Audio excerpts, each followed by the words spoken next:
Dear students, आज हमारा topic है एक्सरसाइज 1.1 क्वेश्चन नंबर 3। अगर आप क्वेश्चन नंबर 1 और 2 और उससे रिलेटेड डेफिनेशंस की कॉन्सेप्ट समझना चाहते हैं तो आप मेरे चैनल पे उन बाकी 2 वीडियोस का भी लिंक मौजूद है, आप वहां से देख सकते हैं। ठीक है, आज हम डिस्कस करेंगे question number 3। Find the values of A B C and D which satisfy the matrix equation. अच्छा, अब इक्वेशन क्या होती है? इक्वेशन उसे कहते हैं जिसके अंदर इक्वल टू का साइन हो। ठीक है, अब क्वेश्चन पढ़ के बिल्कुल कंफ्यूज होने की ज़रूरत नहीं है, बिल्कुल इजी क्वेश्चन है। मैं अभी आप लोगों को वर्ड से एक्सप्लेन कर दूंगी कि इसका मतलब क्या है। ठीक है, सबसे पहली बात तो आपने ए बी सी और डी की वैल्यू फाइंड करनी है। अच्छा, अब मैट्रिक्स इक्वेशन का क्या मतलब है? इक्वेशन हम उसे कहते हैं जहाँ पे इक्वल टू का साइन हो, सिंपल है। मैट्रिक्स इक्वेशन जिसमें मैट्रिक्स लिखे हुए हों। ठीक है, यहाँ भी मैट्रिक्स आपको नज़र आ रहा है, यहाँ भी मैट्रिक्स लिखा आ रहा है। ठीक है, सेटिस्फाई का क्या मतलब है? सेटिस्फाई का मतलब ये है, जैसे आप लोग अब छोटी क्लासेस की मैं आपको एग्जांपल दूंगी। x+1 = 3 आप इक्वेशन सॉल्व करते हैं, सबको आती है। प्लस हो रहा है, उधर जाके माइनस हो जाता है, तो x की वैल्यू आपके पास 2 आ जाती है। ठीक है, अब असल में ये जो आप आंसर निकालते हैं ना, इसको, ये जो आंसर है ये इस लीनियर इक्वेशन को सेटिस्फाई कर रहा होता है। सेटिस्फाई का मतलब क्या है कि जब आप 2 इसके अंदर पुट करेंगे, सेटिस्फाई का करना नहीं, आंसर आपने निकाल लिया है। ठीक है, आपने सेटिस्फाई नहीं करना, मतलब आपको मैं मतलब समझा रही हूँ सेटिस्फाई का मतलब क्या है। मतलब ये है कि जो हम आंसर निकालते हैं ना, असल में वो जब हम इस इक्वेशन में पुट करेंगे तो दोनों साइड्स पे जो आंसर है वो सेम आएगा। सेटिस्फाई का मतलब ये होता है। तो 2x की जगह मैं पुट करूँ तो 2+1, उधर 3 प्लस किया, 3 आ गया, दोनों साइड्स पे आंसर क्या आया? सेम। इसका मतलब ये जो आंसर है ये इस इक्वेशन को सेटिस्फाई कर रहा है। यानी कि उनका कहने का मतलब ये है कि आप ए बी सी डी की वैल्यू निकालें। ठीक है, जो इन दो मैट्रिसेस की जो इक्वेशन बनी हुई है, ठीक है, उसको सेटिस्फाई करते हो, यानी कि उसका सल्यूशन असल में वो मांग रहे हैं, लेकिन उनका बोलने का, लिखने का तरीका डिफरेंट है। ठीक है, तो सेटिस्फाई का मतलब मैंने यहाँ से बताया है। अगर फिर भी इसमें कोई कन्फ्यूजन हो तो आप लोग मुझसे पूछ सकते हैं। ठीक है, अच्छा, अब मेरी पिछली वीडियोस में मैं इक्वल मैट्रिसेस के बारे में डिटेल में डिस्कस कर चुकी हूँ। ठीक है, इक्वल टू का साइन का मतलब है ये मैट्रिक्स और ये वाला मैट्रिक्स बराबर है। ठीक है, आप चेक भी कर सकते हैं इसमें, इसका ऑर्डर 2/2 है, इसका ऑर्डर 2/2 है।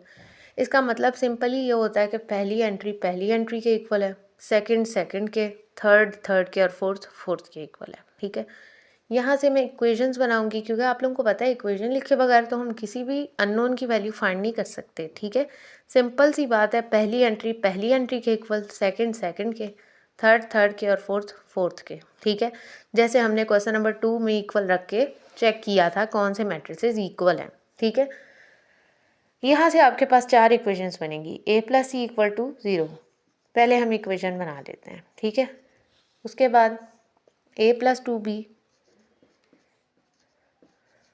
= -7d। कैसे आ गया -7d के इक्वल? ये यहाँ से, ये देख के पता लग रहा है। c-1 = 3।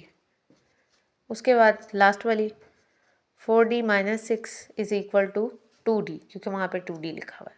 ठीक है, उसके बाद, अच्छा, अब आप सबको पता है, ठीक है, कि या अगर किसी को नहीं पता है तो अब उसे पता लग जाएगा कि जब भी हमें अननोन की वैल्यू निकालनी होती है, अननोन मतलब ए बी सी डी, जो भी हम एल्जेब्रिक वेरिएबल्स यूज़ करते हैं मैथ्स में, ठीक है, जब भी आपको उसकी वैल्यू निकालनी हो, अगर एक इक्वेशन में 2 अननोन हैं तो आप उसकी वैल्यू नहीं फाइंड कर सकते। ठीक है, जैसे अब a+c = 0 कैसे निकालेंगे? यहाँ से a की भी नहीं आ सकती, c की भी नहीं आ सकती, तो इससे हम नहीं सोल्यूशन आगे कर सकते। अब इसमें तो 3 वेरिएबल हैं, इसमें a है, b है, d है, कैसे निकालें वैल्यू? क्योंकि हमें तो ये अलजेब्राइक जो सिंपल बेसिक ऑपरेशन लगाना हमें आता है कि जब तक वेरिएबल सेम ना हो हम ऐड सब्ट्रैक्ट नहीं कर सकते। यानी कि आप ए और बी वाली टर्म्स को ऐड या सब्ट्रैक्ट जो भी हो रहा है वो नहीं कर सकते आप। यानी कि अगर आप लिख दें ये 1a 2b तो 2ab, या 3ab लिख दें, वो रॉन्ग है। ठीक है, तो आप उस पर कोई अलजेब्राइक बेसिक ऑपरेशन लगा ही नहीं सकते। अब अगर मैं लास्ट वाली की बात करूँ तो लास्ट वाली में एक ही वेरिएबल है, लेकिन आप लोग कहेंगे तो 2 जगह लिखा हुआ है, तो इससे कोई फ़र्क नहीं पड़ता। 2 जगह लिखा हुआ है तो आप वेरिएबल वाली टर्म्स को एक साइड पे करें और आंसर निकालें। अच्छा, पहली और दूसरी पे तो आप कोई अलजेब्राइक एक्सप्रेशन लिखे हुए हैं आपके पास, आप उस पे बेसिक ऑपरेशन लगा ही नहीं सकते, ठीक है, क्योंकि वेरिएबल सेम नहीं है। लेकिन अब मैं थर्ड, पहले तो नाम रखते हैं इसके, क्वेश्चन 1 है, 2 है। नाम क्यों रखने हैं? नाम इसलिए रखने हैं क्योंकि जब हम सॉल्व करेंगे तो हमें सॉल्व करने में आसानी होगी, ठीक है, और एग्जामिनर को भी समझने में आसानी होगी कि हम कौन सी वाली इक्वेशन को सॉल्व कर रहे हैं, ठीक है, क्योंकि हर किसी में, किसी में ए है, किसी में सी है, डी है, बी है, ठीक है, तो उसको भी आसानी होगी। अब मैं बात करूँ इक्वेशन 3 की, उसमें एक ही है वेरिएबल, सी है, तो वहाँ से मुझे डायरेक्टली सी की वैल्यू मिल जाएगी, ठीक है। तो मैं क्या करूँगी सबसे पहले, अच्छा आप लोग कहेंगे इसमें भी तो डी और डी है, तो डी की वैल्यू निकाल सकते हैं, तो पहले आप इक्वेशन 4 को करें। आपकी मर्ज़ी है, आप 3 को करें, आप 4 को करें, दोनों में से किसी को भी करें, उससे कोई फ़र्क नहीं पड़ता, वैल्यू निकालनी है आपने बस, ठीक है। वैल्यू किसी की भी पहले निकालें, उससे कोई फ़र्क नहीं पड़ता। अब आप लोग कहेंगे कि आप पहले 3 को क्यों कर रहे हैं? क्योंकि मेरी मर्ज़ी है, मैं 3 को कर रही हूँ। आपकी मर्ज़ी, आप 4 को करना चाहते हैं, आप पहले 4 को कर लें, ठीक है। बाय, या आप लिख सकते हैं, बाय की जगह लिख सकते हैं फ्रॉम इक्वेशन नंबर 3। अच्छा, अब कुछ स्टूडेंट्स बोलते हैं कि अच्छा अगर हम ये ना लिखें तो इसके मार्क्स तो नहीं कटते। मार्क्स तो नहीं कटते, लेकिन अगर आप ऐसे स्टेटमेंट्स लिख देते हैं, आपके सोल्यूशन पे अच्छा इफ़ेक्ट पड़ता है। जो एग्जामिनर होता है वो चेक करता है, इजीली उसको पता चल जाता है। मार्क्स नहीं कटते इसके, अगर आप ये लिखते नहीं भी हैं तो, ठीक है। C-1 equal to 3। अब यहाँ से मैं निकालूंगी सी की वैल्यू। कैसे आएगी सी की वैल्यू? अब आप लोगों को बेसिक ऑपरेशन पता होना चाहिए, ठीक है, अलजबरा का, कि जब भी आपको अननोन की वैल्यू फाइंड करनी होती है, ठीक है, तो उसके साथ कुछ लिखा नहीं होना चाहिए, ठीक है। सिंपल सी बात है, जैसे मैं छोटे बच्चों को भी समझाती हूँ, ठीक है। आप लोग तो 9th के लेवल पे हैं, लेकिन कई बार 9th के लेवल पे भी ऐसे छोटे छोटे स्टेप्स भूल जाते हैं, ठीक है। तो सिंपल सी बात ये याद रखें कि जिस अननोन की वैल्यू आपने फाइंड करनी है, ठीक है, उसके साथ कुछ लिखा नहीं होना चाहिए, यानी कि कोई भी नंबर उसके साथ लिखा हुआ है, उसके साथ प्लस हो रहा है, माइनस हो रहा है, मल्टीप्लाई हो रहा है, डिवाइड हो रहा है, कुछ भी हो रहा है, आप उसको दूसरी साइड पे शिफ्ट करें, ठीक है। जब भी हम दूसरी, अच्छा अब यहाँ आ गई दूसरी बात, कि जब हम इसे शिफ्ट करेंगे तो ये उस दूसरी साइड पे जाके क्या होगा, यहाँ माइनस हो रहा है वहाँ भी माइनस होगा, ऐसा नहीं होता, ऑपरेशन रिवर्स हो जाता है, ठीक है। जब भी आप किसी भी नंबर को, चाहे वो प्लस हो रहा है, माइनस हो रहा है, मल्टीप्लाई हो रहा है, डिवाइड हो रहा है, इन चारों में से कुछ भी हो रहा है, अगर आप उसे दूसरी साइड पे शिफ्ट करेंगे उसका ऑपरेशन रिवर्स होगा, ठीक है। अब ये माइनस हो रहा है तो उधर जाके ये प्लस होगा, ठीक है। 3+1, अच्छा, जो माइनस हो रहा है वो प्लस होगा, क्योंकि माइनस का ऑपोजिट क्या है, प्लस है, प्लस का ऑपोजिट क्या है, माइनस है, ठीक है। और मल्टीप्लाई का ऑपोजिट क्या है, डिवाइड है, और डिवाइड का ऑपोजिट मल्टीप्लाई है, तो उनका जो ऑपोजिट है आप वो अप्लाई करते हैं, ठीक है।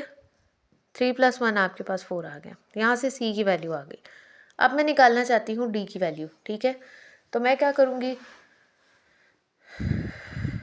मैं लिखूँगी फ्रॉम इक्वेशन नंबर 4। अब मैं इक्वेशन नंबर 4 की बात कर रही हूँ, वो है मेरे पास 4D minus 6 is equal to 2D। अब इसमें क्या करूँगी मैंने आप लोगों का जो जिसकी वैल्यू निकालनी है उसके साथ कुछ नहीं लिखा होना चाहिए, ठीक है, वो तो पीछे वाले में हो गया, यहाँ भी, यहाँ इसके साथ 6 नहीं होना चाहिए, तो 2D का हम क्या करें। तो ये भी बेसिक ऑपरेशन आप लोगों को अलजबरा का पता होना चाहिए कि जो वेरिएबल टर्म्स हैं हम हमेशा उनको एक साइड पे लिखते हैं, और जो कांस्टेंट है उनको दूसरी साइड पे ले जाते हैं, ठीक है। यानी कि यहाँ पे 2 शिफ्ट आएंगे, 2D इधर आ जाएगा और 6 उधर चला जाएगा, ठीक है। 2D, अच्छा अब 2D वहाँ क्या हो रहा है, प्लस हो रहा है, माइनस हो रहा है, क्या हो रहा है, मुझे कैसे पता चलेगा। अच्छा देखिए, 2D के साथ कोई साइन है, कोई साइन नहीं है, जिसके साथ कोई साइन नहीं होता उसके साथ होता है प्लस का साइन, ठीक है। ये आपने बात याद रखनी है हर जगह पे, किसी भी क्वेश्चन में, ज़रूरी नहीं है मैट्रिक्स का क्वेश्चन, इक्वेशन का क्वेश्चन है तो ये बात है, हर जगह यही है, ठीक है। अच्छा ये प्लस हो रहा है, इधर आके क्या हो जाएगा, माइनस। अच्छा ये माइनस हो रहा है, इसके साथ माइनस का साइन है, ये माइनस का साइन 6 के साथ है, ठीक है, 4D के साथ नहीं है।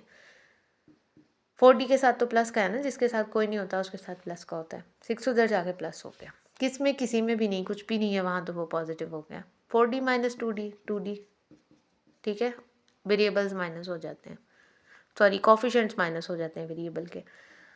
अच्छा अब आपको डी की वैल्यू चाहिए, 2D के साथ क्या हो रहा है, ठीक है। मैं साथ साथ आप लोगों को बेसिक ऑपरेशंस भी बताती जा रही हूँ कि अगर आप लोगों को उसमें कन्फ्यूजन है तो वो भी दूर हो जाए। कई बार स्टूडेंट्स ऐसे बेसिक ऑपरेशंस में प्रॉब्लम होती है तो नहीं पूछते टीचर से कि हमें डांट पड़ेगी या टीचर कहेगा कि इतना सिंपल सी चीज़ पूछ रहे हो, ठीक है। तो इसलिए मैं साथ साथ जो सिंपल चीज़ें हैं वो भी बताती जा रही हूँ, ठीक है। अच्छा, ये 2D के साथ क्या हो रहा है, मल्टीप्लाई, तो इधर आके क्या हो जाएगा, डिवाइड हो जाएगा। मल्टीप्लाई कैसे पता चला मुझे, जब भी आपने ये बात याद रखनी है, जो कोफिशिएंट होता है ना वो वेरिएबल के साथ मल्टीप्लाई हो रहा होता है हमेशा, उनके बीच में कोई साइन नहीं होता, ठीक है। जब कोई साइन नहीं है तो समझ जाए मल्टीप्लाई का साइन है, दो वेरिएबल्स के बीच में, ठीक है। वेरिएबल नहीं, दो कोफिशिएंट और उस वेरिएबल के बीच में मल्टीप्लाई का साइन है, ठीक है। अच्छा, अब ये ना डिवाइड हो रहा होता तो हम यही छोड़ देते, लेकिन ये टोटली डिवाइड हो रहा है तो आपने करना है, ठीक है। उसके मार्क्स हैं 2 3 = 6, ठीक है। यहाँ से डी की वैल्यू भी आ गई, सी की भी आ गई। अब ए और बी का मैं क्या करूँ, तो अब मैं दोबारा से अपनी इन्हीं क्वेश्चंस पे जाऊँगी। अच्छा, पहली वाली को देखती हूँ, a + c = 0। सी की वैल्यू आ गई है मेरे पास, हाँ मैं यहाँ से फाइंड कर चुकी हूँ। सी की वैल्यू मेरे पास 4 है, तो मैं 4 इस पहली इक्वेशन में पुट कर देती हूँ, ठीक है। सी की जगह 4 लिख दूँगी तो मेरे पास a की वैल्यू आ जाएगी, ठीक है। अच्छा, अब मैं लिखूँगी पुटिंग।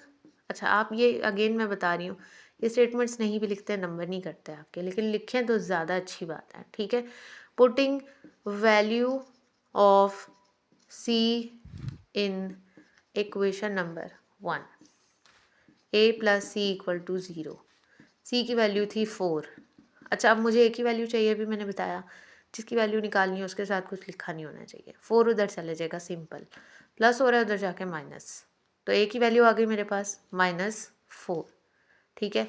अब मुझे फाइंड करनी है किसकी, बी की वैल्यू, तो वो मेरे पास अब सेकंड इक्वेशन ही बची है, a + 2b = -7d, ठीक है। तो अब मैं यहाँ क्या करूँगी, अब मैं यहाँ पे a की जगह पे -4 लिखूँगी, d की जगह पे 3 लिखूँगी, ठीक है। तो फिर मेरे पास b की वैल्यू इस इक्वेशन में, इक्वेशन नंबर 2 में आएगी, ठीक है। अब मैं वो सॉल्व करने लगी हूँ। मैं लिखूँगी putting values of a and,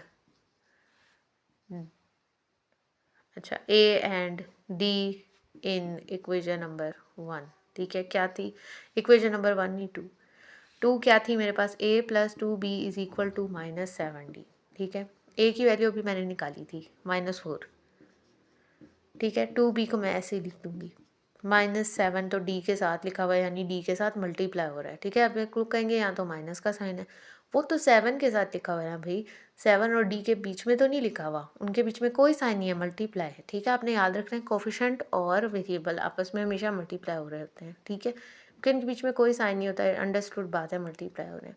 D की वैल्यू हम निकाल चुके थे, ठीक है। डी की वैल्यू हमारे पास आई थी 3, ठीक है, तो मैं ब्रैकेट में लिख देती हूँ। अच्छा, आप लोग कहेंगे ब्रैकेट में लिखना ज़रूरी है, आप ब्रैकेट में ना लिखें, मल्टीप्लाई लिख दें, 7 × 3, ठीक है, उसका प्रॉब्लम नहीं है। -4 + 2b, लेकिन ऐसे लिखो तो कई बार साइन की प्रॉब्लम आ जाता है, वैल्यू अगर नेगेटिव में हो तो फिर प्रॉब्लम आता है, तो बेहतर यही आप ब्रैकेट में लिखें।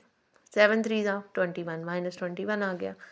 अच्छा, अब मुझे b की वैल्यू निकालनी है, तो अब मैं सिंपल आप लोगों को बता चुकी हूँ, जिसकी वैल्यू फाइंड करनी हो उसके साथ कुछ लिखा नहीं होना चाहिए, ठीक है। अच्छा, अब बात यहाँ ये आ जाएगी, यहाँ -4 भी लिखा हुआ है तो यहाँ 2 भी लिखा हुआ है, हम पहले किसको शिफ्ट करें, तो ये भी बेसिक अलजेब्रा का रूल है। ये जब भी ये लीनियर इक्वेशन ही आपके सामने बनी हुई है, लीनियर इक्वेशन क्या होती है अब वो भी मैं आप लोगों को बता देती हूँ, ऐसी इक्वेशन जिसमें वेरिएबल की पावर 1 हो, तो b पे कोई पावर नहीं है इस टाइम, तो b पे पावर 1 है, ठीक है, उसे हम लीनियर इक्वेशन कहते हैं, ठीक है। तो अब मुझे b की वैल्यू चाहिए, पहले मैं 2 को उस तरफ शिफ्ट करूँ या 4 को करूँ, तो ये भी आपने याद रखना है, हमेशा जब भी हम शिफ्ट करते हैं, ठीक है, तो जो नंबर ऐड या सब्ट्रैक्ट हो रहा हो उसे पहले किया जाता है शिफ्ट, ठीक है। जो नंबर ऐड या सब्ट्रैक्ट हो रहा हो, फर्स्ट शिफ्ट डैट नंबर, हमेशा पहले उसे शिफ्ट करें, ठीक है। तो ये -4 है ना, ये माइनस हो रहा है, आप कहेंगे ये तो प्लस हो रहा है, ये तो 2 के साथ साइन है, 4 के साथ तो माइनस का साइन है, ठीक है। 4 उधर जाके क्या हो जाएगा, प्लस हो जाएगा, -21 + 4। कैलकुलेटर आप लोगों को अलाउ होता है, उसमें आप सिंपल कर लें, इसके ऊपर इसकी सिंप्लीफिकेशन, ये आ जाएगा, माइनस प्लस माइनस हो जाएगा, आपके पास आ जाएगा -17, ठीक है। तो ये 2 इधर मल्टीप्लाई हो रहा है, इधर आके डिवाइड हो जाएगा, सिंपल है। अब आप लोग कहेंगे इसे डिवाइड नहीं करना, आप इसे यहाँ तक भी छोड़ सकते हैं, अगर आप पॉइंट में लिखना चाहते हैं उसमें भी लिख के दे सकते हैं, उसमें कोई प्रॉब्लम नहीं है। तो यहाँ पे आपका क्वेश्चन नंबर 3 इन डिटेल जितनी भी बीच-बीच में जो भी छोटे-छोटे पॉइंट्स थे मैंने आप लोगों को बता दिए, ठीक है? फिर भी अगर कोई कन्फ्यूजन है तो ज़रूर पूछें, ठीक है? कमेंट सेक्शन में मुझे मैसेज करें कि ये चीज़ नहीं समझ आई हमें, दोबारा बता दें, नहीं तो वैसे आप रिप्ले करके देख सकते हैं। और मेरी वीडियो को ज़रूर लाइक करें, सब्सक्राइब करें, ठीक है? और बेल आइकन को क्लिक करें ताकि नेक्स्ट वीडियो जो एक्सरसाइज़ 1.2 से पहले डेफिनिशंस हैं, पहले मैं वो एक्सप्लेन करूँगी और उन स्टूडेंट्स को भी दें जिनको इन कॉन्सेप्ट्स में प्रॉब्लम है या आप लोगों का कोर्स रिवाइज़ हो रहा है, ठीक है? Thank you so much.